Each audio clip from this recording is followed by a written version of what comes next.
The high point of legislative proceedings at the lower chamber last week was the suspension of Jibrin, which did not really come as a surprise to many Nigerians. Jibrin's suspension for 180 legislative days, legal practitioners say, although legal, is quite hasty. Suspension of Jibrin is absolutely legal, lawful and constitutional. It has legal backing. It is backed both by common law principles and statutory principles.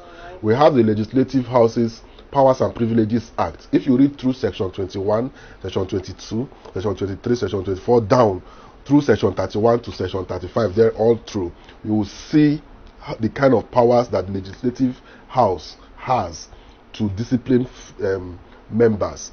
What I had expected the House to do would have been for them to wait until after the investigation by the police, not the House. You cannot investigate yourself.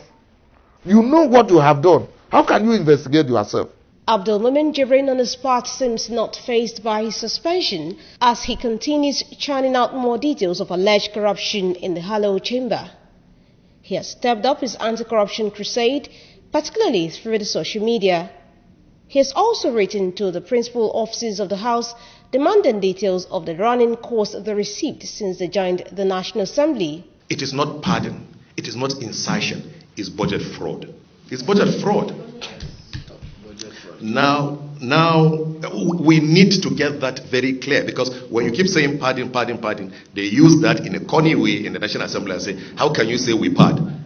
Be very, very affirmative about this and be very firm about it. It is budget fraud. All these legal practitioners say may not be the way to fight the House.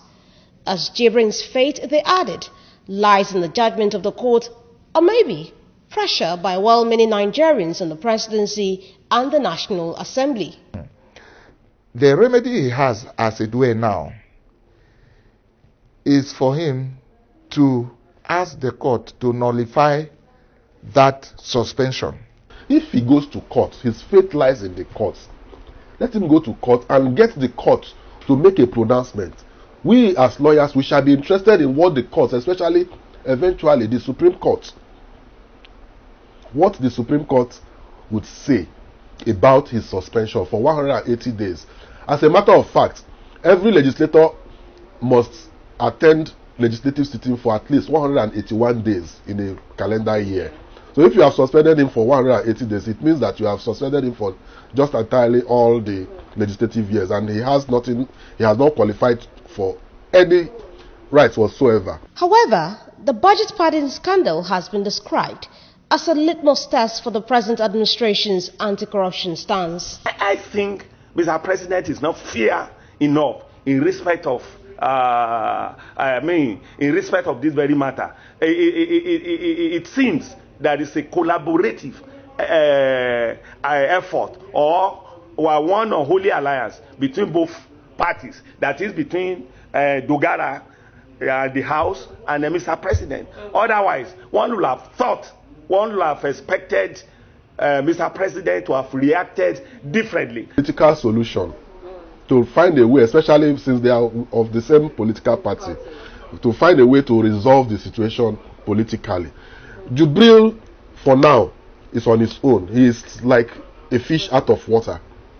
In reality, that is the reality of the situation. So what can only help him is either what the courts will eventually pronounce, or a political solution that the presidency or somebody or some group of people or someone within the party may initiate. The deafening silence of civil society organizations in Nigeria over the budget pardon scandal and the recent twist to it was condemned by well-meaning Nigerians. Politicians have bought over our civil society. I am a member of the civil society inside out. I have been involved in struggles from years back. I can tell you that those of us who were part of the struggle have been compromised politically now. So those of us who can speak, who have the wherewithal to speak, who have the knowledge to speak, have been compromised by the politicians, and they can no longer speak out. So there is no more civil society. Only a few voices are available to be heard and to speak out today. So there's nothing any civil society person can do today, because they're under the payroll of the government. especially the APC government. With the seeming apathy of Nigerians towards the weighty allegations being made by Jibrin, many wonder if this case would not be swept under the carpet, even though it would not be the first in Nigeria. These were the sentiments of legal practitioners who spoke with Galaxy News. This is the time for them to stand up and say, no, this must be done. In fact, if at the end of the day, this matter dies without the house being investigated, and the civil societies are still in this country, some of us will go against them when they come out to protest over minor issues that affect them individually, not the generality of the people. Because the money that can be recovered, that can be retraced from this padding issue, is so much money. If Buhari is a serious person, as far as this fight against corruption is concerned, I would have expected that something concrete will come out of it.